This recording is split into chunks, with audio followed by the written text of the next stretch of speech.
Students, class 12 commerce and arts के student के very important lecture है, बिकॉज आज के लेक्चर में हम लोग डिस्कस करने वाले चैप्टर नंबर 3 का बी, जो कि है elasticity of demand. Elasticity of demand क्या होता है ये जानेंगे। इलास्टिसिटी ऑफ डिमांड से रिलेटेड जो आपका ये चैप्टर है, इसी से रिलेटेड जितने भी क्वेश्चन आंसर्स है जो कि 2021 के आपके जो पेपर पैटर्न के अकॉर्डिंग है, वो सभी क्वेश्चन हम लोग यहाँ पे डिस्कस करेंगे इस चैप्टर से रिलेटेड। और इसी क्वेश्चंस को डिस्कस करते हुए हम लोग पूरे चैप्टर को समझेंगे कि एक्चुअली में ये चैप्टर में है क्या चीज़ और हमें किस तरीके से इन चीज़ों को लेना है ताकि इनका यूज़ करके हम अपने पेपर में लिख पाएँ।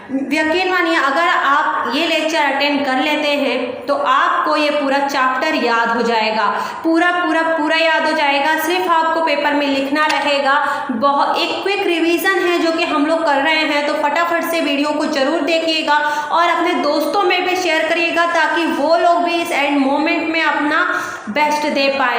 तो बहुत ही इजी चैप्टर है, तो चलिए डिस्कस करते हैं हमारे इस चैप्टर को। पहले मैं क्वेश्चन नंबर 5 लेकर आई हूँ जो कि है डिस्टिंग बिटवीन। यहाँ पे हम लोग relatively elastic and relatively inelastic demand की बात करते हैं।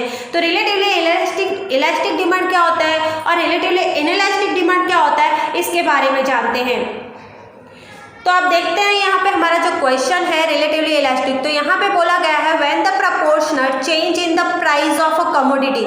यहाँ पे बोला गया है कि जब आप प्राइस ऑफ कमोडिटी पे चेंजेस लाते हो तो आपकी क्वांटिटी ऑफ डिमांड में भी क्या हो जाता है, चेंजेस आता है। Greater than proportionate to change in its quantity of demand, इसी को हम बोलते हैं रिलेटिवली इलास्टिक डिमांड। अब इसको मैं और अच्छे से एक्सप्लेन करूँ तो जैसे कि ये है पेन, ठीक है, और इस पेन की मार्केट में है डिमांड, ठीक है, मार्केट में इसकी डिमांड है, ग्रेटर देन डिमांड है, ठीक है, और मैं इस प्राइस पेन में अगर कोई चेंजेस ले आऊँ तो यहाँ पे इस मोमेंट को जब ऐसा मैं करती हूँ तो इसे मैं रिलेटिवली इलास्टिक डिमांड कहती हूँ। और इसमें अगर मैं न्यूमेरिकल वैल्यू देखूं तो elasticity of demand in the case of relatively elastic demand the numerical value of the elasticity of demand is greater than 1, मतलब कि यहाँ पे 1 से ज़्यादा हो जाएगा। क्या हो जाएगा, ग्रेटर देन 1। तो ये जो डिमांड है क्या हो जाएगी, ग्रेटर देन 1 हो जाएगी। अब हम बात करते हैं इसको और इजी में। इसी का अपोजिट होता है relatively inelastic demand. Relatively inelastic demand क्या होता है, तो when the proportionate change in the price of a commodity bring about lesser than proportionate change in its quantity demand is called a relatively inelastic demand। इसका अगर मैं numerical value देखूं तो इसका न्यूमेरिकल वैल्यू क्या होगा, in the case of perfectly inelastic demand the numerical value elasticity of demand is क्या हो जाएगी, 0 हो गई। अब ये मुझे पता है कि आप लोगों में से कई बच्चों को इसको समझ में नहीं आ रहा है। चलिए वापस करते हैं डिस्कस। अब यहाँ पे अब ये देखिए, ये है भाई साहब, ये अपनी दुकान चला रहे हैं। ये दुकान इनकी किसकी है, तो ये है इनके मोबाइल शॉप की दुकान है, ठीक है। अब ये जो भाई साहब है इनकी मोबाइल शॉप की दुकान है और ये क्या देख रहे हैं, ये देख रहे हैं कि मार्केट में बहुत सारे डिमांड है इनके प्रोडक्ट के, इनकी जो कमोडिटी है इस पर बहुत डिमांड है, ठीक है। तो ये क्या करते हैं, अपने जो कमोडिटी है उनकी जो उनका प्रोडक्ट है उसमें ये प्राइस कम कर देते हैं या फिर बढ़ा देते हैं। जब ये ऐसा करते हैं तो इनके डिमांड में ऑफकोर्स चेंजेस होंगे, लेकिन इनको पता है कि मार्केट में इनकी प्रोडक्ट की डिमांड है, ठीक है। तो ऐसे मोमेंट में जो न्यूमेरिकल वैल्यू बोला गया है ग्रेटर देन, यहाँ पे बोला गया है आपका डिमांड इज ग्रेटर देन 1, मतलब कि 1 से आपका ज़्यादा ही है। ऐसा क्यों यहाँ पे हुआ, बिकॉज कि ये जो भाई साहब हैं इनको पता था कि डिमांड तो है और मेरी डिमांड फिक्स है, ठीक है। तो मैं अगर प्राइस में चेंजेस लाऊंगा तो मेरी बढ़ भी सकती है कम हो सकती है, लेकिन फिक्स है डिमांड। इसी की वजह से यहाँ पे इसी मोमेंट को जो ये ऐसा सीन चला है ना ये पूरा, तो इसी को हम बोलते हैं इलास्टिसिटी डिमांड, यही सीन को, ठीक है, इसे इलास्टिसिटी ऑफ डिमांड कहते हैं। अब रिलेटिवली इनइलास्टिक डिमांड क्या हुआ, तो जैसे कि ये एक दुकान है और इस दुकान में ये जो भाई साहब हैं ये है लाला राम। क्या है? लाला राम। इनकी किराने की शॉप है, ठीक है, नई नई इन्होंने खोली है और मार्केट में ये इनकी जो डिमांड है इतनी खास है नहीं, ठीक है, मार्केट में इनकी डिमांड इतनी खास है नहीं। और ये भाई साहब चले हैं अपने प्राइस को चेंजेस में, इनके कमोडिटी जो कमोडिटी है उसमें ये चेंजेस ला रहे हैं। कमोडिटी मतलब पेन हो सकता है, दाल चावल गेहूँ कोई भी प्रोडक्ट ले लो, ठीक है, तो उनमें चेंजेस हो रहे हैं। तो ये भाई साहब चेंजेस लेके आ रहे हैं। अगर ये ऐसा करते हैं, अगर प्राइस में ये चेंजेस लेके आएंगे तो इनकी जो इनकी डिमांड है वो रिलेटिवली इनइलास्टिक डिमांड हो जाएगी, मतलब फिक्स भी नहीं रहेगी। इलास्टिक मतलब फिक्स और इनइलास्टिक मतलब फिक्स नहीं रहती, ठीक है। तो यहाँ पे चेंजेस आ जाएंगे डिमांड में तुरंत। हो सकता है कि एक तो पहले खुला है दुकान और ऊपर से डिमांड दिख नहीं रही है और आप चेंजेस लेके आ रहे हो, तो इस मोमेंट ऐसे ये गलती नहीं करना चाहिए। अब हम ये वाला क्यों पढ़ रहे हैं? बिकॉज कि अगर हम फ्यूचर में अपना खुद का कुछ कर रहे हैं तो हमें इतना समझ में होना चाहिए कि इलास्टिक डिमांड क्या होती है, रिलेटिवली इनइलास्टिक डिमांड क्या होती है, और मैं जो ये सीख रहा हूँ इसको मैं अपने लाइफ में कैसे इम्प्लीमेंट कर सकता हूँ। न्यूमेरिकल वैल्यू में अगर मैं रिलेटिवली इनइलास्टिक डिमांड की बात करूँ तो यहाँ पे value of the elasticity of demand is 0, यहाँ पे 0 रहेगा। ऐसा क्यों? क्योंकि अगर आप प्राइस में चेंजेस लाते हो तो आपकी डिमांड फिक्स नहीं है, और यही वजह है कि अगर डिमांड फिक्स नहीं है तो डिमांड क्या हो गई? 0 हो गई, इसी की वजह से। तो ठीक है, ये चीज़ हमने समझी कि रिलेटिवली इलास्टिक क्या होता है, रिलेटिवली इनइलास्टिक डिमांड क्या होता है। अगर अब भी आपको याद नहीं हो रहा है, अगेन एक बार मैं बता देती हूँ। रिलेटिवली इलास्टिक डिमांड में when the proportionate change in the price of a commodity, इसे आप कमोडिटी समझो, change in the price of a commodity bring about greater than proportionate to change in its quantity of demand, मतलब number of demand जो इस products की है वो उसी को हम क्या बोलते हैं? Elastic demand. अब यहाँ पे बात करें रिलेटिवली इनइलास्टिक की, तो यहाँ पे बोला गया है when the proportionate change in the price of a commodity bring about lesser than proportionate change in quantity of demand, इसे हम क्या बोलते हैं? Relatively inelastic demand. समझ में आया? तो यहाँ पे इसका 0 क्यों हुआ? बिकॉज कि इस भाई साहब ने गलती कर दी। ये जो लाला भाई साहब थे इन्होंने गलती कर दी। इन्होंने क्या किया? इनकी डिमांड मार्केट में थी नहीं और ये चले गए चेंजेस करने, किसमें? प्राइस में चेंजेस करने। यही वजह से उनका 0 हो गया, डिमांड क्या हो गई? 0। यहाँ पे क्या हुआ कि जो मोबाइल शॉप वाले थे इनको पता था कि इनके प्रोडक्ट की डिमांड मार्केट में है, इसी वजह से अगर इन्होंने चेंजेस भी किए हैं तो इनका फिक्स था कि डिमांड है, इसीलिए ग्रेटर देन 1 कि एक तो बाबा मेरा फिक्स है, इसीलिए ग्रेटर देन 1। आई होप कि आपको ये वाला कंसेप्ट समझा होगा। अब हम ये नोट्स आप लोग मैं आपको प्रोवाइड कर दूंगी, आप लोग स्क्रीनशॉट भी ले सकते हो। और यहाँ पे आगे बढ़े तो यहाँ पे आप देख सकते हैं ये नेक्स्ट हमारा जो डिस्टिंक्ट बिटवीन्स है उसे हम सॉल्व करेंगे, और वो है perfectly elastic demand, perfectly inelastic demand. जैसे कि मैंने बताया इलास्टिक डिमांड और इनइलास्टिक डिमांड के बारे में। अब परफेक्ट लगा दो यहाँ पे। परफेक्ट मतलब क्या?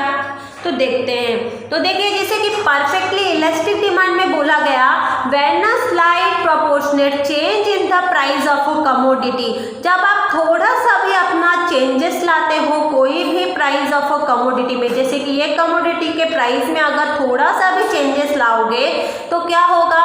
ब्रिंग एंड इन्फिनाइट, मतलब कि अनलिमिटेड, इन्फिनाइट का मतलब होता है unlimited proportionate change in quantity of demand. यहाँ पे क्या हो रहा है कि जब आप थोड़ा सा भी चेंजेस लाते हो अपनी प्राइस में, slight proportionate change in the price of a commodity, थोड़ा सा भी चेंज अगर आप लाते हो तो आपकी जो क्वांटिटी ऑफ डिमांड है वो अनलिमिटेड हो सकती है, हो जाएगी।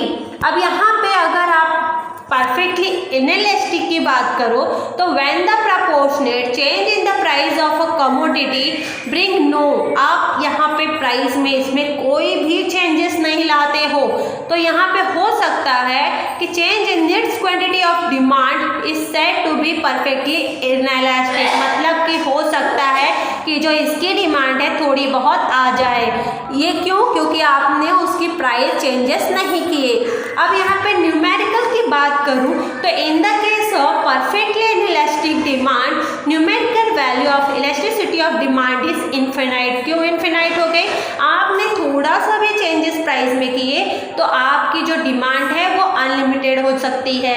ठीक है, जैसे कि आपको पता है कि आपकी दुकान में मोबाइल की डिमांड है, ठीक है, मोबाइल लोग आपसे खरीद रहे हैं, तो अगर आप थोड़ा सा भी चेंजेस कर लेते हो, जैसे कि थोड़ा 1-2 रुपये कम कर दिए या फिर 1000 रुपये कम कर दिए, तो बहुत सारे लोग और आ जाएंगे मोबाइल खरीदने के लिए। अब बात करें यहाँ पे परफेक्टली इनएलास्टिक डिमांड की, तो यहाँ पे अगर मैं कोई भी चेंजेस नहीं करती अपने प्रोडक्ट में, प्रोडक्ट की प्राइस में, तो क्या होगा, जो डिमांड है चांसेस है कि आ जाए, इसीलिए लेसर देन 1 बोला गया है कि ना से तो अच्छा है कि आए। ठीक है, अब आगे बढ़ते हैं। जो हमने क्वेश्चन नंबर 5 डिस्कस किया, अब क्वेश्चन नंबर 6 की बात करते हैं। क्वेश्चन नंबर 6 में हम लोग यहाँ पे जानेंगे explain the factor influencing elasticity of demand. यहाँ पे आपको ऐसे फैक्टर एक्सप्लेन करने हैं जो इलास्टिसिटी ऑफ डिमांड को प्रभावित करते हो। इलास्टिसिटी ऑफ डिमांड का मीनिंग मैंने बताया था। डिमांड तो आपको पता है, जैसे कि मोबाइल की दुकान में आजकल मोबाइल की डिमांड है, ठीक है, तो और इलास्टिक मतलब फिक्स डिमांड रहती है कि जैसे कि एक जूस वाला है तो उसको पता है कि रोज मेरे इतने ग्राहक जूस पीने आते हैं, तो वो फिक्स उसकी डिमांड पता है। अगर वो थोड़ा बहुत चेंजेस लाता है तो ज़्यादा भी हो सकती है डिमांड, कम भी हो सकती है, लेकिन फिक्स तो रहेगी। तो इसी तरीके से अब यहाँ पे बोला गया था फैक्टर, ऐसे फैक्टर आप बताओ जो प्रभावित करते हो इलास्टिसिटी ऑफ डिमांड को। तो पहला फैक्टर है नेचर ऑफ कमोडिटी। ऐसा क्यों? तो देखो, कमोडिटी मतलब कोई भी चीज़ हो सकती है, पेन हो गया, फ़ोन हो गया, मोबाइल्स हो गए, किताब हो गए, और भी बहुत सारी, टीवी, इलेक्ट्रॉनिक्स, स्टडी, बहुत सारी चीज़ें। ठीक है, तो अब नेचर ऑफ कमोडिटी में क्या है कि कोई कमोडिटी जैसे कि कार हो गई, परफ्यूम हो गए, ज्वेलरी हो गई, ये भी तो एक कमोडिटी है, ये भी तो कोई प्रोडक्ट है। तो अगर इनके नेचर्स आप देखोगे तो अलग अलग है। जैसे इस पेन का काम क्या है, पेन का नेचर आप देखो तो लिखने के काम में आ जाता है। जैसे कि कार हो गई तो मैं चलाने के काम में इसका यूज करती हूँ, तो ये इसका नेचर चलाना हो गया। ठीक है, परफ्यूम महकाने के लिए, तो ज्वेलरी पहनने के लिए, हर एक कमोडिटी का अपना अपना एक नेचर है, इसीलिए यहाँ पे नेचर ऑफ कमोडिटी। तो ये जो नेचर ऑफ कमोडिटी है ये भी प्रभावित करते हैं इलास्टिसिटी ऑफ डिमांड को। ये कैसे? तो आइए जानते हैं।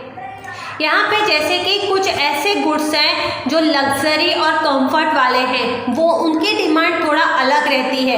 ठीक है, वहीं और अगर दूसरी ओर हम बात करें नेसेसरी गुड्स की जो कि ज़रूरी ही है, जैसे कि नमक, सॉल्ट, आप सॉल्ट की आप डिमांड देखो, मेडिसिन हो गया एक्सेट्रा, इनकी अगर हम देखें तो हैव लेस इलास्टिक डिमांड। यहाँ पे जो डिमांड है लेस इलास्टिक डिमांड है, मतलब डिमांड रहती है लेकिन थोड़ी कम रहती है। ऐसा क्यों, ये भी मैं आपको बताती हूँ। बिकॉज कि आज नमक ले लिया हमने एक पैकेट, तो उसका हम 10-15 दिन यूज करते हैं, उसके बाद ही जाएंगे खरीदने जब वो नमक खत्म हो जाएगा। तो यही रीज़न है कि और मेडिसिन का भी ऐसे ही होता है, लोग जानबूझ के खाना नहीं पसंद करते, वो तो मजबूरी रहती है, इसलिए लोग दवा लेना जाते हैं। ठीक है, तो इसीलिए मेडिसिन हो गए, सॉल्ट हो गए, नमक हो गया, ये हमारा इसका लेस इलास्टिसिटी ऑफ डिमांड है। मार्केट में इसकी ज़्यादा डिमांड नहीं रहती है, कम ही रहती है। ठीक है, अब बात करते हैं जो कि है जैसे कि कंफर्ट एंड लग्जरी गुड्स, जैसे कि कार हो गए, परफ्यूम हो गया, कार हो गया, परफ्यूम हो गया, ज्वेलरी हो गया, इनकी ज़्यादा डिमांड है मार्केट में। आप सुनार की दुकान में जाओ, वहाँ पे गोल्ड स्मिथ की शॉप में आप जाके देखो, वहाँ पे बहुत डिमांड रहती है। ऐसा क्यों? ये महंगा मिलता है, देन ऑल्सो उनकी डिमांड हाई क्यों है? आज कार खरीदने के लिए कितनी डिमांड है, इलास्टिक डिमांड, इनकी डिमांड फिक्स है। क्या है? इनकी डिमांड ज़्यादा है और फिक्स है। ऐसा क्यों? कार हम रोज़ रोज़ नहीं लेते, देन ऑल्सो कई लोगों के पैशंस होते हैं इनको लेने का। ज्वेलरी कई लोगों के पैशंस है, लोग लेना चाहते हैं, ठीक है, इसलिए इनकी डिमांड ज़्यादातर हमेशा रहती है और फिक्स है कि हमेशा बढ़ी रहती है। आपके अगर शॉप में ज्वेलरी की आप दुकान खोल रहे हो तो मार्केट में बहुत सारे लोग ज्वेलरी पहनना पसंद करते हैं, बहुत सारी औरतें हैं, गर्ल्स हैं, पसंद करती हैं। आपकी दुकान चलेगी बिकॉज डिमांड ज़्यादा है। ज्वेलरी वालों का तो अक्सर ये भी होता है कि जो औरतें मतलब इकट्ठा पैसा दे के नहीं खरीद सकती तो थोड़ा थोड़ा मंथली का डिपॉजिट कर सकती हैं। ज्वेलरी जो गोल्ड स्मिथ वाला होता है, ज्वेलरी वाला होता है, उसके पास आप थोड़ा सा औरतें दे देती हैं और जिससे कि उनका जब पैसा बराबर हो जाता है तो गोल्ड स्मिथ उसको ज्वेलरी दे देता है। तो आप देख रहे हो डिमांड बढ़ रही है। तो ऐसे ही कार का होता है, लोग लोन पे ले लेते हैं लेकिन लेते ज़रूर है। परफ्यूम गए रोज आना जाना चालू रहता है तो परफ्यूम यूज करते हैं, जैसे ही ख़त्म हुआ तुरंत ले लेते हैं, ठीक है। तो इस तरीके से इनकी ज़्यादा डिमांड है ये प्रोडक्ट्स की। तो ये है मोर इलास्टिक डिमांड। अब बात करते हैं जो नेक्स्ट हमारा नेचर है वो है अवेलेबिलिटी ऑफ सब्स्टिट्यूट गुड। भाई ये सब्स्टिट्यूट गुड क्या होते हैं? ऐसे गुड जो एक दूसरे से बिलोंग करते हैं। Large number of substitute tend to have a elastic demand. बहुत सारे ऐसे गुड्स हैं और इनका वाइस वर्सा समझो। जैसे कि एग्जांपल में due to availability of cold drink, जैसे कि कोल्ड ड्रिंक के लिए ट्रेंड चलता है तो वो भी इलास्टिक है, एक फिक्स है कि लोग खरीदेंगे। Similarly lack of substitute demand for a salt in elastic, जैसे कि नमक हो गया वो कम डिमांड रहता है, लोगों को खाने में डालना रहता है बस, तो इसलिए उसका डिमांड कम है, इनइलास्टिक है वो। और जो हमारा ये कोल्ड ड्रिंक हो गई इनका हाई है, ठीक है। तो ये अवेलेबिलिटी ऑफ सब्स्टिट्यूट गुड है, ठीक है। सब्स्टिट्यूट मतलब एक दूसरे से बिलोंग गुड्स।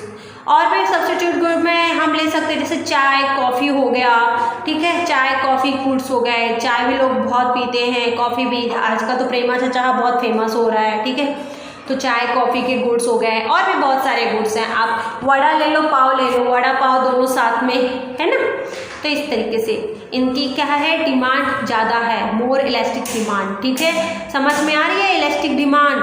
अब बात करते हैं थर्ड पॉइंट है नंबर ऑफ यूजेस, कि बहुत सारा यूजेस। अब यहाँ पे क्या है, a commodity which has specific use has less elastic demand, जिसका कम यूज़ होता है, स्पेसिफिकली ही यूज करते हैं, जैसे नमक को से स्पेसिफिकली ही यूज़ करते हैं, ऐसे को हम क्या बोलते हैं, लेस इलास्टिक डिमांड, की कम इलास्टिक डिमांड है। जैसे कि example demand for a particular vegetables, कोई एक वेजिटेबल्स की बात करें तो एक स्पेसिफिक पर्पस के लिए ही यूज़ किया जाता है, उसे हम लेस इलास्टिक बोलेंगे। साथ ही में ऐसे चीज़ें जो कि सेवरल यूजेस के लिए आते हैं, जैसे कि when provides of such a commodity fall, suppose कोई प्रोडक्ट है और उसकी जो प्राइस है उसे हम कम कर देते हैं, तो when the price of such a commodity fall, जब हम कोई कमोडिटी की प्राइस कम कर देते हैं तो it put into various uses, तो उसके बहुत सारे यूजेस हो जाते हैं। जैसे कि हम यहाँ पे ले एग्जांपल गाजर,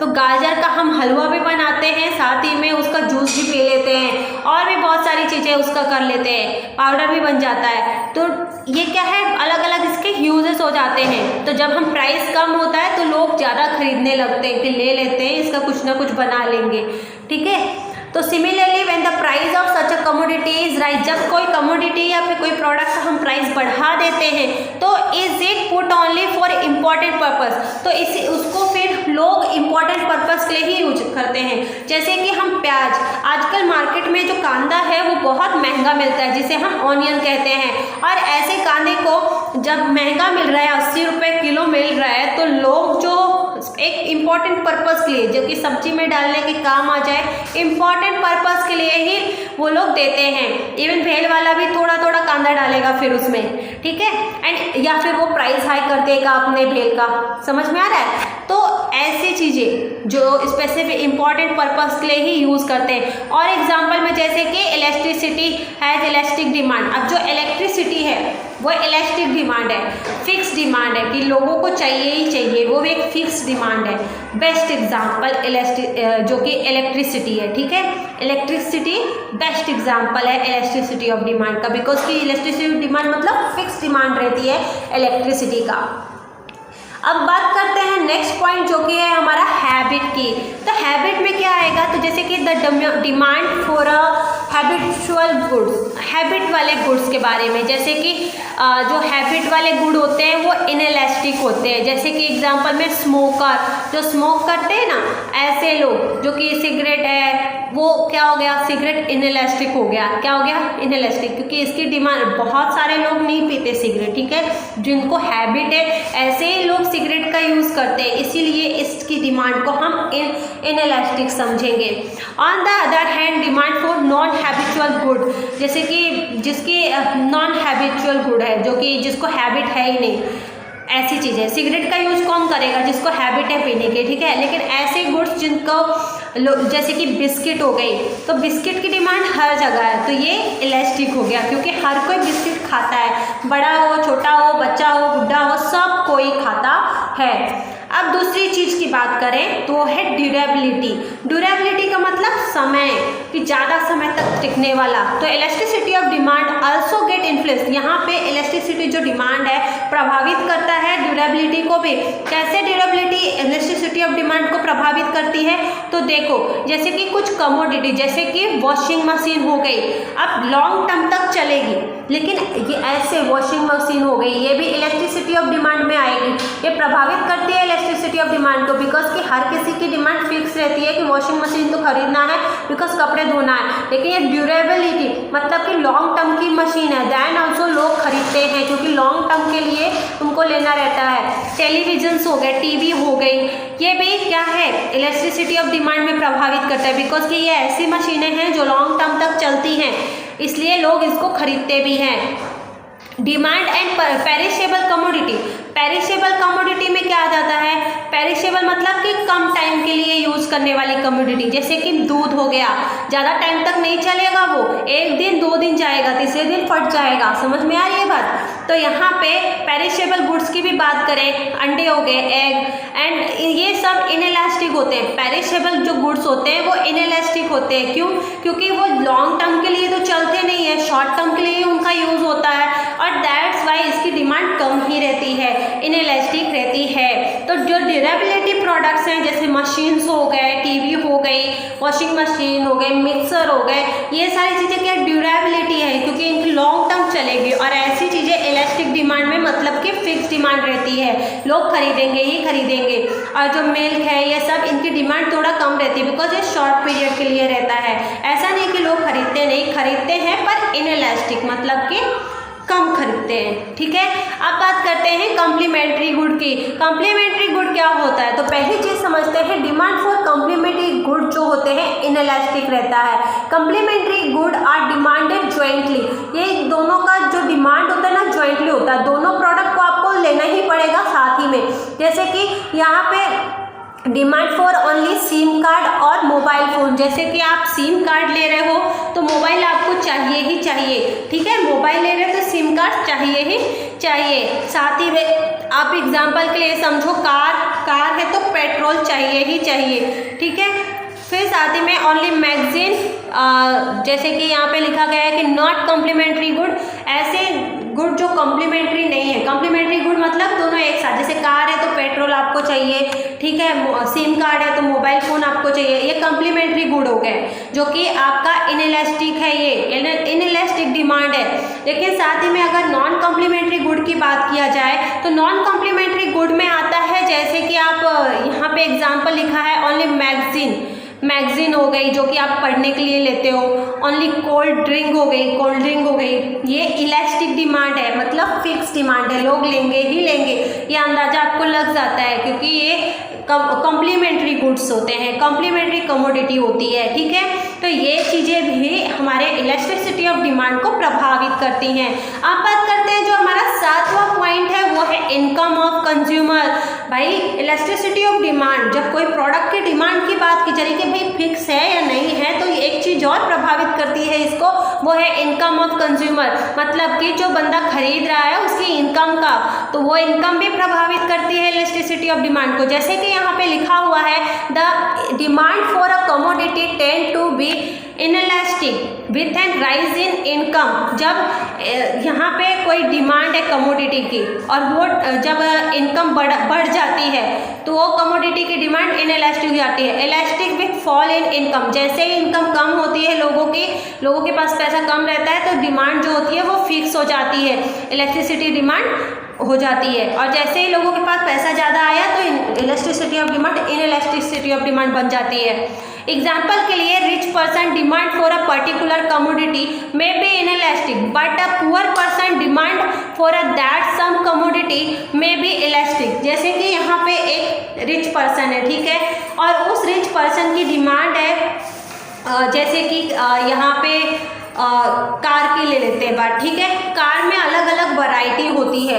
अब जैसे कि लोग मर्सिडी पसंद करेंगे लेना, जो रिच पर्सन है, मर्सिडी हो गई, अभी जो टेस्ला आ रही है, बहुत सारे लोगों का इंतजार है, इलेक्ट्रिक कार हो गई, बहुत सारे लोग बड़ी बड़ी जो अमीर लेते हैं ना, ऐसे बड़ा बड़ा कार लेते हैं, ठीक है। लेकिन वहीं दूसरी ओर जो पुअर पर्सन होगा, तो अब अमीर लोग जो पहले छोटा नॉर्मल कार लेते थे अब वो नहीं लेंगे, ठीक है, वो कार बदल देंगे क्योंकि वो इनएलास्टिक डिमांड हो गई, क्योंकि उनके पास पैसा ज़्यादा है तो वो और हाई क्वालिटी ऑफ प्रोडक्ट लेना पसंद करेंगे। वहीं दूसरी ओर अगर हम पुअर को देखें तो पुअर वो जो हम कार है वो एक उनके लिए इलास्टिक डिमांड है, बिकॉज कि फिक्स है कि वो पुअर वाला जो बंदा है वो कोई ना कोई कार जरूर खरीद लेगा जो लो प्राइस में होगा।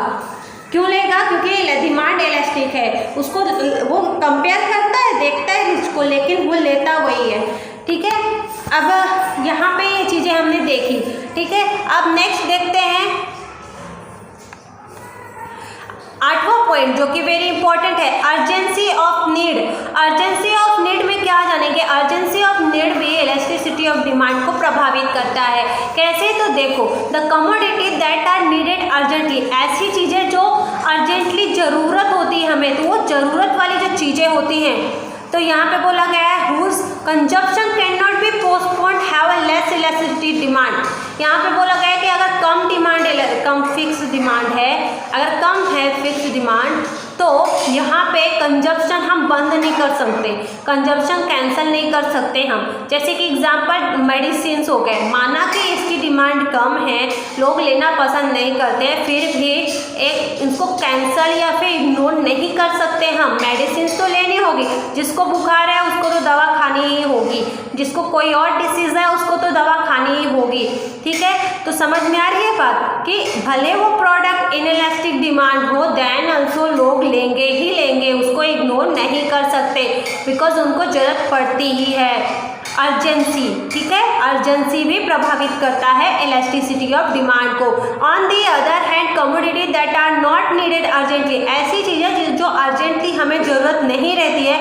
एग्जाम्पल की ओर से यहाँ पे देखा जाए तो जैसे कि यहाँ पे एग्जाम्पल में आता है कंप्यूटर, ठीक है, कंप्यूटर अर्जेंट नहीं है, देन ऑल्सो यहाँ पे ये एक डिमांड है, ठीक है, इसको लोग यूज़ करते हैं, तो ये इलास्टिक डिमांड हो गई, ज़्यादा से ज़्यादा लोग लेते हैं, लेकिन ये इलास्टिक डिमांड हो गई, अर्जेंट नहीं है लेकिन फिर भी ये मोर इलास्टिक डिमांड है। और वहाँ पे जो मेडिसिन थी वो क्या थी? लेस इलास्टिक डिमांड, ठीक है। अब बात करते हैं टाइम पीरियड। टाइम पीरियड भी इलास्टिसिटी ऑफ डिमांड को प्रभावित करता है। जैसे कि in short run the demand of for a specific commodity में टेंड टू बी इनइलास्टिक। मान लीजिए कि कोई शॉर्ट पीरियड के लिए कोई भी स्पेसिफिक कमोडिटी की जो डिमांड है वो इनइलास्टिक हो सकती है, लेकिन लॉन्ग रन में कंज्यूमर में demand cheaper substitute commodity. Long term में लोग जो है वो कम पैसे में दोनों जो सब्स्टिट्यूट कमोडिटी होते हैं, जो दो जैसे चाय कॉफ़ी हो गए, कार पेट्रोल हो गई, तो सब्स्टिट्यूट गुड को भी वो खरीदना चाहेंगे, cheaper substitute commodity. Thus demand for a original commodity tend to be elastic in a long run. Long run में वो फिक्स रहती ही है डिमांड, ठीक है। तो जैसे कि हमने पहला क्वेश्चन नंबर 6 का हमने पहला क्वेश्चन समझा, उस क्वेश्चन में हमने वहाँ पे पूछा गया था कि आप बताइए कि कौन से फैक्टर हैं जो ये प्रभावित करते हैं इलास्टिसिटी ऑफ डिमांड को। तो हमने पूरा अच्छे से समझा। आई होप कि आपको सारे पॉइंट्स क्लियर हो गए होंगे। मैंने अपना बेस्ट वे में समझाया है। अगर आपको आप भी नहीं समझा तो प्लीज़ कमेंट करिए, अगेन वीडियो बना के समझाऊंगी जब तक आपको समझता नहीं है। अब क्वेश्चन नंबर 2 की बात करते हैं। क्वेश्चन नंबर 2 में बताया गया है explain the total outlay method of measuring elasticity of demand. यहाँ पे बोला गया है एक्सप्लेन करिए total outlay method of measuring elasticity of, जब हम इलेक्ट्रिसिटी ऑफ डिमांड को मेजर करते हैं तो उसका आपको बताना है मेथड। तो आइए देखते हैं। Total outlay method of measuring elasticity of demand के लिए डॉक्टर अल्फ्रेड मार्शल आते हैं, जो कि बहुत बड़े इकोनॉमिस्ट हैं। उन्होंने बताया है has explain the outlay method of measuring elasticity of demand. उन्होंने उस मेथड के बारे में बताया है। उस मेथड को हम एक्सपेंडिचर मेथड और टोटल रेवेन्यू मेथड भी कहते हैं।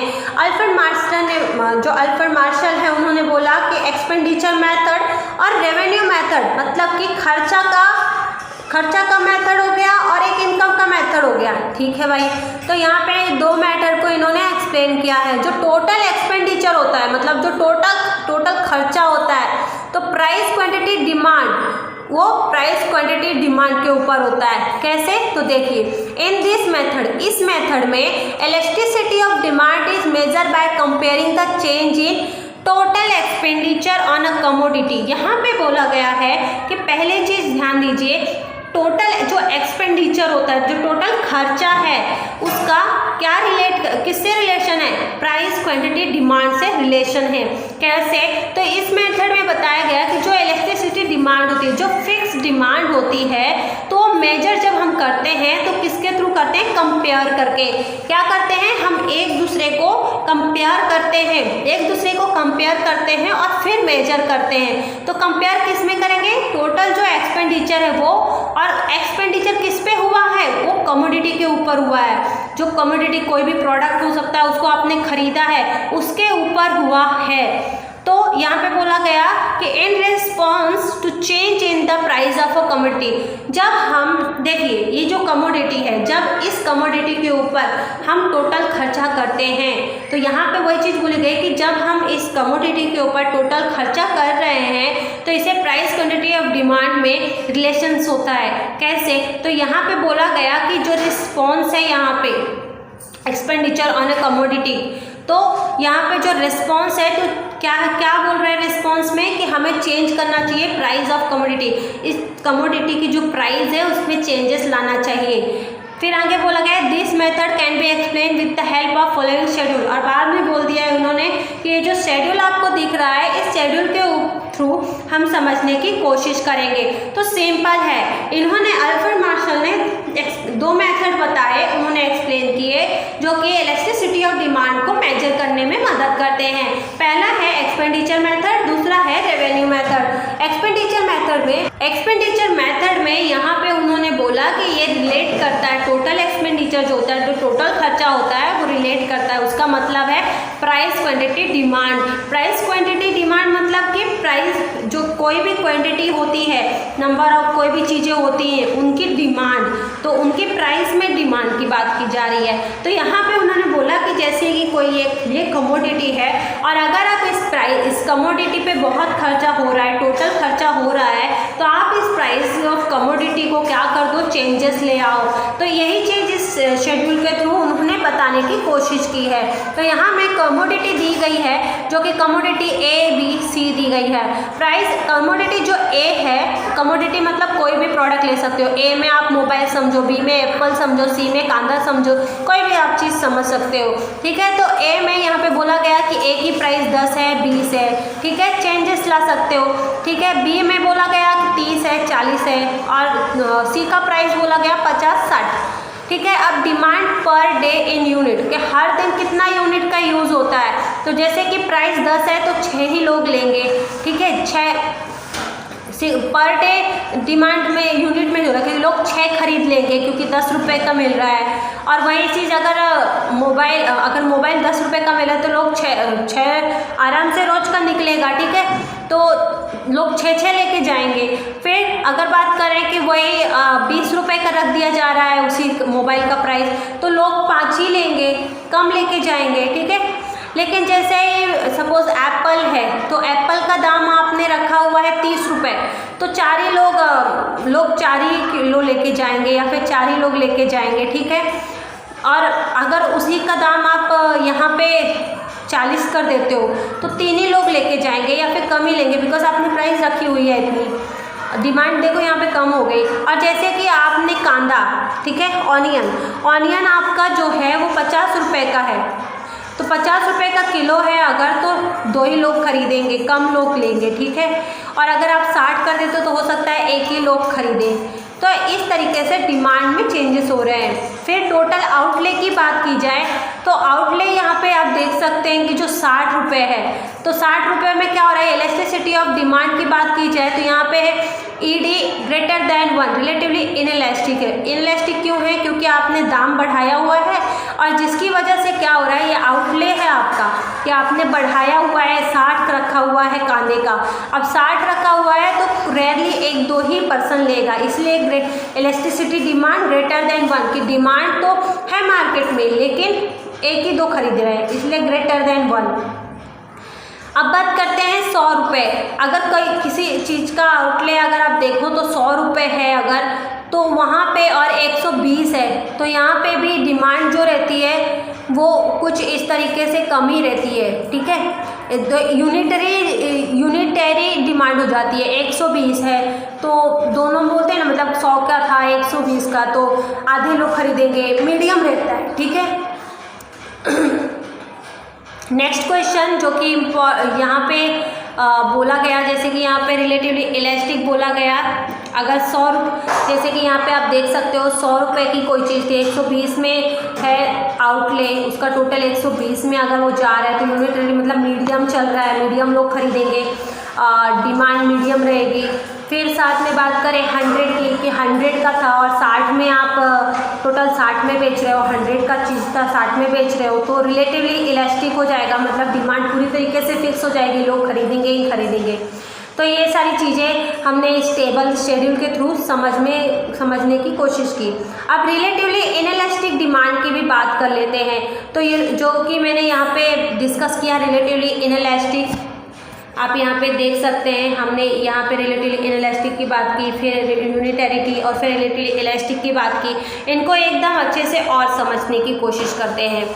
तो जैसे कि यहाँ पे बोला गया, तो अब आते हैं यहाँ पे सेकेंड चीज, रिलेटिवली इनइलास्टिक डिमांड।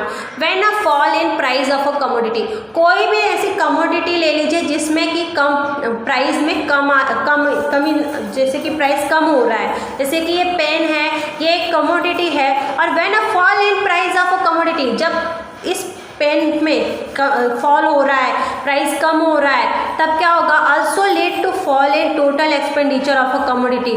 तो ऐसे जो कमोडिटी होती है उस पर एक्सपेंडिचर, जो टोटल खर्चा है वो भी कम ही आता है, क्योंकि और फिर साथ ही में वाइस वर्सा बोले तो demand is said to be relatively inelastic. ऐसे डिमांड्स को हम रिलेटिवली इनइलास्टिक डिमांड कहते हैं, क्योंकि ये डिमांड इनइलास्टिक है, तो पूरी तरीके से फिक्स नहीं रहती है, क्योंकि मैंने इसकी प्राइस कम कर दी है और प्राइस कम कर दी तो इसका खर्चा भी कम हुआ, खर्चा कम हुआ तो जो डिमांड होती है वो इनइलास्टिक हो गई, मतलब पूरी तरीके से फिक्स नहीं रहेगी, बिकॉज इसकी प्राइस कम है, हो सकता है लोग दूसरी खरीद लें, बिकॉज बहुत सारे लोग शो करते हैं, ठीक है, इन अ सोसाइटी बहुत सारे लोग शो करते रहते हैं, ठीक है। अब दूसरी चीज़ बात करें, for example in the about schedule in case of a commodity A की बात करें तो it can be seen that a commodity price of fall from 20, मतलब ए की प्राइस 20 रुपये से कम हो गई, तो यहाँ पे 210 हो गया। The total expenditure on it's also fall, मतलब एक्सपेंडिचर भी कम हो गया, 100 रुपये से लेकर 60 रुपये में आ गया।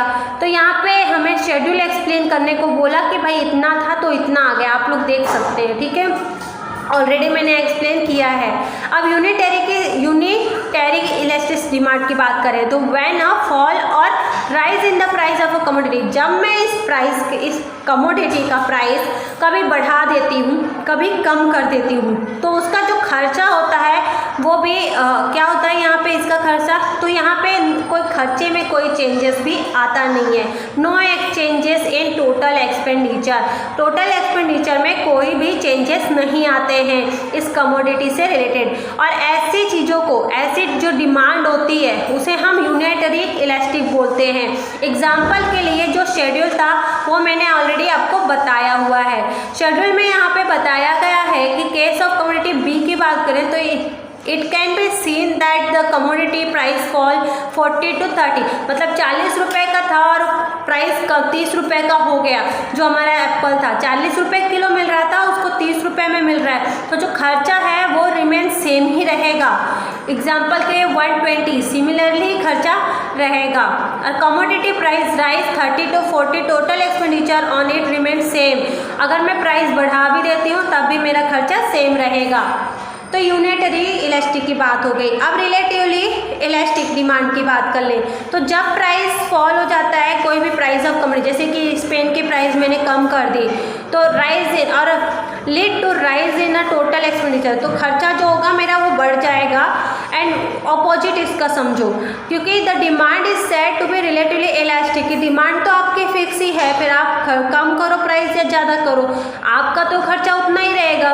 फॉर एग्जाम्पल द शेड्यूल की बात करें तो यहाँ पे जो सी कांदा था, it can be seen that commodity price fall from 60 to 50, मतलब 60 रुपये का कांदा मिल रहा था, अब 50 रुपये का मिल रहा है, तो जो खर्चा है उसका राइज फ्रॉम 60 to 100, तो 60 से 100 तक का खर्चा उसका बढ़ जाता है। Similarly and commodity price rise from 50 to 60, अगर 50 का था और बढ़ा दिया 60 रुपये का कांदा कर दिया तो जो खर्चा है वो थोड़ा कम हो जाएगा, 100 था तो 60 हो जाएगा।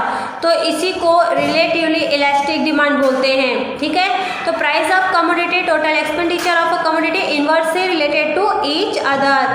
अब बात करते हैं क्वेश्चन नंबर 3 की, बहुत ही इंपॉर्टेंट है, वीडियो को एंड तक देखना है अगर आपको इलास्टिसिटी ऑफ डिमांड पूरा चैप्टर अच्छे से समझना है, साथ ही में इंपॉर्टेंट क्वेश्चंस को भी समझते जाना है ताकि एग्जाम के मेन टाइम पे आपको याद रहे। तो अब आते हैं, डिस्कस करते हैं question number 3, explain the importance of elasticity of demand. अब आपको बताना है कि क्या इंपॉर्टेंस है इस इलास्टिसिटी ऑफ डिमांड के। तो पहली चीज़ है यहाँ पे इम्पॉर्टेंस ऑफ टू प्रोड्यूसर, यहाँ पे इम्पॉर्टेंट दिया जाता है प्रोड्यूसर को। क्यों ऐसा किया जाता है? If demand for a commodity sold by the producer is inelastic, अगर कोई प्रोड्यूसर है जो कि सेल कर रहा है, बेच रहा है सामान को, तो वो क्या हो गया, प्रोड्यूसर क्या हो जाएगा, इनइलास्टिक हो जाएगा, ठीक है। The producer can change higher price of such a commodity, producer जो बेचने वाला है उसको तो हम चेंज कर सकते हैं, चाहे आप वो प्राइस की कमोडिटी, जैसे कि एक जूस वाला, ठीक है, जूस बेचता है, जूस वाला प्रोड्यूसर हो गया, कमोडिटी, ठीक है। अब वो कमोडिटी, जैसे कि मैंने उस जूस का दाम 30 रखी थी, 40 रुपये कर दी, चलेगा, लेकिन मैं प्रोड्यूसर चेंज कर सकती हूँ, प्रोड्यूसर में यहाँ पे कोई भी वो चेंजेस नहीं। Important to producer, importance to producer मतलब कि यहाँ पे हम प्रोड्यूसर को इम्पॉर्टेंस देते हैं। जैसे कि यहाँ पे कोई प्रोड्यूसर है, जैसे कि जूस वाला, अब ये जूस वाला अगर वो जूस की दुकान में खड़ा है और वो 30 रुपये का दे रहा था, 40 का दे, 50 का दे, अगर वो हाई प्राइस में भी अपने कमोडिटी, अपने जूस को सेल कर रहा है तो वो मैक्सिमम प्रॉफिट कमाएगा। अगर वो कम प्राइस में सेल कर रहा है जूस, 30 रुपये, 20 रुपये, तो उसे लार्ज नंबर ऑफ में सेल करना होगा जूस, और अगर वो ज़्यादा नंबर ऑफ में सेल करता है तभी वो मैक्सिमाइज अपने सेलिंग को वो मैक्सिमाइज करेगा, तभी जाके उसको प्रॉफिट होगा, ठीक है। तो इसीलिए यहाँ पे इम्पॉर्टेंस टू प्रोड्यूसर मतलब कि प्रोड्यूसर को यहाँ पे इम्पॉर्टेंस दिए जा रहे हैं। Importance to elasticity of demand में हम यहाँ पे बहुत सारे लोगों को इम्पॉर्टेंस देते हैं, जैसे कि सेकेंड है, हम यहाँ पे गवर्नमेंट को भी इम्पॉर्टेंस देते हैं। इम्पॉर्टेंस टू गवर्नमेंट में कैसे? तो इम्पॉर्टेंस टू गवर्नमेंट में जैसे कि यहाँ पे हम फाइनेंस मिनिस्टर को बहुत हेल्प करते हैं, हमारे गवर्नमेंट को हेल्प करते हैं फ्रेमिंग अ टैक्सेशन पॉलिसी के लिए। टैक्सेशन पॉलिसी उनको बनाने के लिए हम बहुत हेल्प कर देते हैं। जैसे कि अगर हमारी जो डिमांड है, कोई भी पर्टिकुलर प्रोडक्ट की डिमांड अगर इनइलास्टिक हुई, जैसे कि हैबिचुअल गुड आप देख सकते हो, जैसे कि सिगरेट हो गई, ठीक है, सिगरेट हो गया और लिकर हो गया, तो ऐसी जो प्रोडक्ट्स होते हैं, तो जब आप गवर्नमेंट को पता चलता है कि इसकी डिमांड इनइलास्टिक है, तो गवर्नमेंट क्या करता है, इसमें ज़्यादा से ज़्यादा टैक्स इम्पोज कर देता है, ज़्यादा से ज़्यादा टैक्स डाल देता है, जिससे क्या होता है यहाँ पे कि गवर्नमेंट ने टैक्स डाल दिया तो वहाँ पे गवर्नमेंट को उससे पैसे आ जाते हैं, ठीक है, इनकम मिल जाती है जो कि वो पब्लिक सेक्टर में यूज करती है, ठीक है। अब बात करते हैं दूसरी चीज़ जो कि गवर्नमेंट हमारी भलाई के लिए यूज़ करती है फिर उस इनकम का, और साथ ही में अगर हमारा जो कोई भी कमोडिटी की डिमांड अगर इलास्टिक है मतलब फिक्स है, तो गवर्नमेंट देखती है कि भाई यहाँ पे तो फिक्स है, हमें इसकी सेलिंग बढ़ानी चाहिए, और इसीलिए गवर्नमेंट ऐसे कमोडिटी जो ऐसे प्रोडक्ट होते हैं उन पर जो टैक्स होता है वो कम कर देती है ताकि उस प्रोडक्ट की सेलिंग और हो। ठीक है, तो इस तरीके से सेलिंग होगी तो रेवेन्यू कलेक्ट होगा। तो इसीलिए इम्पोर्टेंस टू गवर्नमेंट की यहाँ पे हम गवर्नमेंट को भी इम्पोर्टेंस देते हैं इलेक्ट्रिसिटी ऑफ डिमांड में। साथ ही में इम्पोर्टेंस इन फैक्टर प्राइसिंग में भी बहुत इम्पोर्टेंस होता है। फैक्टर प्राइसिंग में कैसे इम्पोर्टेंट होता है? इम्पॉर्टेंस इन फैक्टर प्राइसिंग में यहाँ पे आ जाता है, जैसे कि अगर हाई स्किल मतलब कोई नॉलेजेबल बंदा है, हाई स्किल के लोग हैं, ठीक है, जिन्होंने ज़्यादा पढ़ाई लिखाई की है, हाई स्किल के हैं, तो उनकी जो जॉब करेंगे अगर वो, तो उनकी जो सैलरी की डिमांड रहेगी ऑफकोर्स ज़्यादा रहेगी, कंपनी को उनको ज़्यादा पैसा देना होगा। और अगर दूसरी ओर अगर हम बात करें अनस्किल पर्सन की, जिसके पास स्किल नहीं है, तो लेबर है, तो वो ज़्यादा काम भी कर देगा और उसको सैलरी भी कम देनी पड़ेगी। तो इस तरीके से वेजेस देने में यहाँ पे फैक्टर प्राइसिंग में बहुत हेल्प होता है। इलेक्ट्रिसिटी ऑफ डिमांड यहाँ पे इस सेक्टर पे मदद करती है। दूसरी चीज़ है जो कि 4th number, importance in foreign trade. अब आप बताओ कि फॉरेन ट्रेड में इलेक्ट्रिसिटी ऑफ डिमांड कैसे हेल्प करेगी? तो फॉरेन ट्रेड में अब जानते हैं importance in foreign trade. Importance in foreign trade में इलेक्ट्रिसिटी ऑफ डिमांड गवर्नमेंट की बहुत ही हेल्प करता है for determining in term of condition for international trade and framing the export and import policy. मतलब कि इलेक्ट्रिसिटी ऑफ जो demand होती है गवर्नमेंट की हेल्प करती है किस चीज़ में? तो गवर्नमेंट की हेल्प करती है पॉलिसी बनाने में। जो एक्सपोर्ट इंपोर्ट से रिलेटेड जो पॉलिसीज़ होती हैं, ट्रेड से रिलेटेड जो इंटरनेशनल ट्रेड से रिलेटेड पॉलिसी होती है, उनको बनाने में गवर्नमेंट की बहुत हेल्प करता है। कैसे? तो अगर डिमांड कोई भी कमोडिटी की अगर डिमांड ज़्यादा हो रही है और वो एक्सपोर्ट हमारी कंट्री से ज़्यादा जा रही है, ज़्यादा एक्सपोर्ट हो रहा है, तो हम अपने इंटरनेशनल मार्केट होता है वहाँ पे हम अपने प्रोडक्ट की जो प्राइस है बढ़ा सकते हैं। लेकिन साथ ही में अगर हमारा एक्सपोर्ट ही कम हो रहा है तो यहाँ पे हम अपने प्रोडक्ट की प्राइस कम ही रखेंगे इंटरनेशनल मार्केट में। इसलिए इम्पोर्टेंस इन फॉरेन ट्रेड में इलेक्ट्रिसिटी ऑफ डिमांड गवर्नमेंट की बहुत ही हेल्प करता है। अब बात करते हैं 5वां, जो कि है पब्लिक यूटिलिटीज़। पब्लिक यूटिलिटीज़ क्या होता है? पब्लिक यूटिलिटीज़ में यहाँ पे बताया गया है कि पब्लिक यूटिलिटीज़ में क्या बताया गया है कि जो इलेक्ट्रिसिटी ऑफ डिमांड होता है वो गवर्नमेंट को बहुत ही हेल्प करता है डिसीजन लेने में। कौन से टाइप के डिसीजन लेने में? तो जैसे कि मैन्युफैक्चरिंग हो गई, सेलिंग हो गई, और उसमें बहुत सारे वेरियस गुड्स एंड सर्विसेज हो गए, वेरियस सेक्टर में, मिक्स इकोनॉमी में गवर्नमेंट की बहुत ही हेल्प करता है। जैसे कि in order to avoid exploitation of a consumer, की कंज्यूमर का साथ कोई भी मतलब हाई प्राइस में न हो, कंज्यूमर के लिए बेटर हो, बेनिफिशियल हो, तो अवॉइड करना एक्सप्लॉयटेशंस को, and to manufacture sales and certain goods और service having a less elastic. और इसीलिए ऐसे सेक्टर में लेस इलास्टिक रहता है। जैसे कि एग्जांपल में पब्लिक यूटिलिटीज़ हो गया, जैसे कि रेलवेज हो गए, ठीक है। तो रेलवेज ये सारी चीज़ें क्या हैं, इन पे इनइलास्टिक डिमांड रहती है, मतलब कि डिमांड तो रहती है लेकिन इनइलास्टिक रहती है। और उसी जगह में अगर हम देखें कि एक्सप्लॉयटेशन जो होते हैं तो कंज्यूमर का ये अवॉइड करने के लिए मेजॉरिटी कंज्यूमर गवर्नमेंट क्या करती है, सब्सिडीज देती है ताकि लोगों का जो हाई टिकट का प्राइस लग रहा है तो कम लगे, तो इसलिए सब्सिडीज दे देती है। कभी कभी देखो जैसे कि गैस में सब्सिडीज दे दी, तो इस तरीके से सब्सिडीज दे देती है गवर्नमेंट, ठीक है। नेशनलाइज पब्लिक यूटिलिटीज़ हो जाती है। लेकिन ऑन द अदर हैंड अगर हम बात करें, गवर्नमेंट अलाउ कर देती है प्राइवेट सेक्टर को कि वो प्रोड्यूस करें और सेल करें ऐसे कमोडिटीज़ को, ऐसे टाइप के कमोडिटीज़ को जो कि रिलेटिवली इलास्टिक हो। प्राइवेट सेक्टर को दे देती है कि वो इस तरीके से बनाए कि ऐसी कमोडिटीज़ क्या हो जाए, इलास्टिक हो जाए। इलास्टिक होने से ज़्यादा सेल होगा, और ज़्यादा से ज़्यादा सेल होगा तो इनकम आएगी, अपना ही इकोनॉमी का ग्रोथ होगा।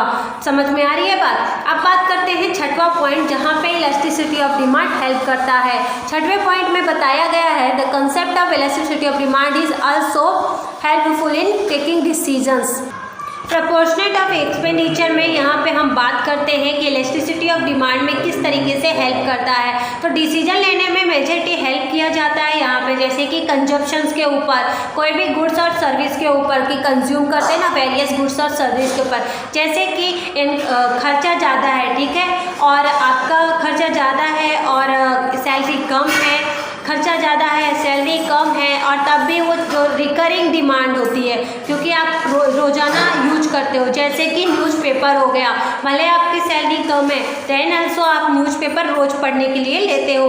तो ऐसे डिमांड जो होते हैं वो रिलेटिवली इनइलास्टिक होते हैं। साथ ही में ऐसी डिमांड्स, ऐसे मतलब कि खर्चा तो हो रहा है नहीं उसके ऊपर, कंज्यूमर रेगुलरली कंज्यूम कर रहा है ऐसे प्रोडक्ट को, लेकिन दूसरी और अगर हम बात करें तो पर्सन जिसकी सैलरी ज़्यादा है, ठीक है, तो वो क्या करता है कि जो हैवी और जो कि लग्जरी प्रोडक्ट होते हैं उसकी और डिमांड करता है, प्लान करता है कि मैं वो लग्जरी चीज़ खरीद लूँ, तो उसके ऊपर एक्सपेंडिचर के ऊपर ध्यान देता है। तो यहाँ पे प्रोपोर्शन ऑफ एक्सपेंडिचर में अगर हम बात करें तो इस तरीके से इलास्टिसिटी ऑफ डिमांड हेल्प करती है।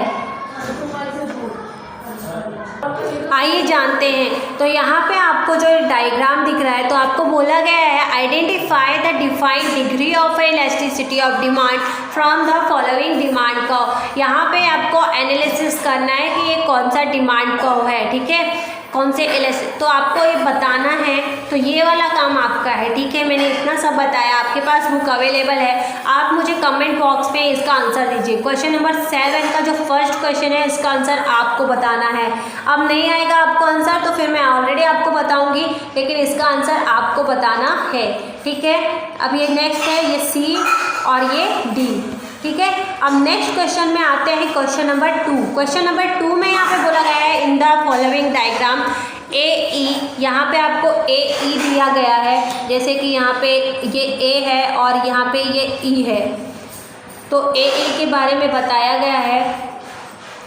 तो इन द डायग्राम ए ई, फिर बोला गया है कि जो ए ई है is a liner demand curve है। ये क्या है? लाइनर डिमांड कर्व है कोई भी एक पर्टिकुलर कमोडिटी का। कमोडिटी मतलब कोई भी प्रोडक्ट आप ले सकते हो।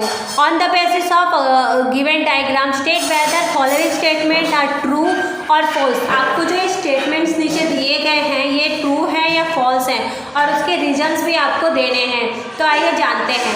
पहला क्वेश्चन जो है वो है, तो क्वेश्चन नंबर 1 जो है demand at a point C is relatively elastic demand. जो सी का पॉइंट है तो टोटली रिलेटिवली इलास्टिक डिमांड है यहाँ पे बोला जा रहा है। तो ये जो स्टेटमेंट है ये रॉन्ग है, फॉल्स है, ठीक है। रीज़न क्या है? ऑन दी डिमांड कर्व की अगर हम बात करें तो डिमांड कर्व जो है यहाँ पे लीनियर टाइप का है। तो साथ ही में ए ई जो है ए से लेके ई तक, तो ये जो ए ई है द डिस्टेंस ऑफ सी ई, ये जो बीच में आपका जो आपको यहाँ पे बोला है सी पॉइंट में आपका डिमांड का इलास्टिक हो रहा है, लेकिन यहाँ पे सी और ई का अगर आप डिस्टेंस देखो तो यहाँ पे C E is less than the C A. C A से कम डिस्टेंस में यहाँ पे नज़र आ रहा है। तो दस point C is close to X axis, C जो है एक्स एक्सिस से क्लोज हो रहा है और इसीलिए therefore demand at a point C is not relatively elastic, इसलिए ये रिलेटिवली इलास्टिक नहीं है बट इज़ रिलेटिवली इनइलास्टिक है। नेक्स्ट क्वेश्चन है जो कि क्वेश्चन नंबर 2 है demand at a point B. Demand at a point B, demand at a point B जो है इज़ यूनिटरी इलास्टिक डिमांड है। यहाँ पे बोल रहा है कि जो बी पॉइंट है यहाँ पे आपका ये जो बी पॉइंट है तो यहाँ पे यूनिटरी इलास्टिक डिमांड है, यूनिटरी इलास्टिक डिमांड। तो आपको यहाँ पे बताना है कि ये जो सेंटेंस है वो राइट है रॉन्ग। तो फॉल्स है ये सेंटेंस। क्यों फॉल्स है? क्योंकि on the other curve A E की अगर मैं बात करूँ तो यहाँ पे जो ए और ई है तो डिस्टेंस अगर इसके बीच का बी और ई का मैं यहाँ पे देखूँ तो बड़ा है, ठीक है। बी ए का करूँ तो बी ए से और बी ई का करूँ तो बी ई ज़्यादा है और बी ए छोटा डिस्टेंस है, ठीक है। तो इसीलिए B is close to Y axis, B Y axis की ओर क्लोज कर रहा है, नज़दीक है उससे। तो इसीलिए therefore demand at a point B, जो बी का पॉइंट है वो यूनिटरी इलास्टिक है बट इज रिलेटिवली इलास्टिक है, ये रिलेटिवली इलास्टिक है, यूनिटरी इलास्टिक नहीं है क्योंकि ये वाई एक्सिस से नज़दीक पड़ रहा है, इसीलिए ये यूनिटरी इलास्टिक नहीं है, ये क्या है, रिलेटिवली इलास्टिक है। नेक्स्ट क्वेश्चन जो कि है demand at a point A, perfectly elastic demand बोला गया है, ये कि जो ए पॉइंट है, ये जो ए पॉइंट है, ठीक है, ये जो ए पॉइंट है तो बोला गया है कि ये जो ए पॉइंट में है तो ऐसा जो रहता है इसका परफेक्टली इलास्टिक डिमांड है, ऐसे पॉइंट में जो रहता है वो परफेक्टली इलास्टिक डिमांड बोला जा रहा है, तो ये सही है। On the header curve A E की बात करें तो A point lower segment of the demand curve A E, ये इसका डिस्टेंस अब देखो तो ये इधर साइड है, ठीक है, इसीलिए यहाँ पे बोला गया है, एक मिनट, हाँ, तो यहाँ पे बोला गया है कि ये जो ए ई है तो there is a no upper segment of the demand curve, यहाँ पे कोई अपर सेगमेंट नहीं है and thus point A is a numerical value of upper segment of a demand curve is zero, demand curve zero है because A तो उधर ही point में ही है ना, और यहाँ से आओ तो जीरो ही पड़ रहा है, जैसे कि आप यहाँ पे देखो ये जो है, अब यहाँ पे आप देखो ये है, ए कहाँ पे है, यहाँ पे है, और नीचे आओ तो यहाँ साइड क्या है, जीरो है ना, जीरो है, तो इसीलिए यहाँ पे बोल दिया गया है कि 10 point A numerical value and upper segment demand curve is zero and दस A point is distance, A E का डिस्टेंस है, बड़ा डिस्टेंस है एंड ग्रेटर दैट है जीरो, जीरो से बड़ा है, और इसीलिए A point lies on Y axis में भी है एंड इसीलिए demand point A is perfectly elastic, की परफेक्टली इलास्टिक है। अब बात करते हैं क्वेश्चन नंबर 4 की। क्वेश्चन नंबर 4 में बात करें तो assertion and reasoning type of questions है, जैसे कि असर्शंस में दिया गया है elasticity of demand explain that one variable is influence by another variable, यहाँ पे बोला जा रहा है कि इलास्टिसिटी ऑफ डिमांड बताता है, एक्सप्लेन करता है कि कोई एक वेरिएबल दूसरे वेरिएबल से इन्फ्लुएंस है, प्रभावित है, तो रीज़न बताइए। तो concept of elasticity of demand indicate the effect of price and change in the factor of demand, यहाँ पे बोला जाएगा कि इलास्टिसिटी ऑफ डिमांड में प्राइसेस में चेंजेस आते हैं तो फैक्टर ऑन डिमांड में चेंजेस आते हैं, ठीक है, प्राइस का इफेक्ट हुआ तो फैक्टर ऑफ डिमांड में चेंजेस आ जाते हैं।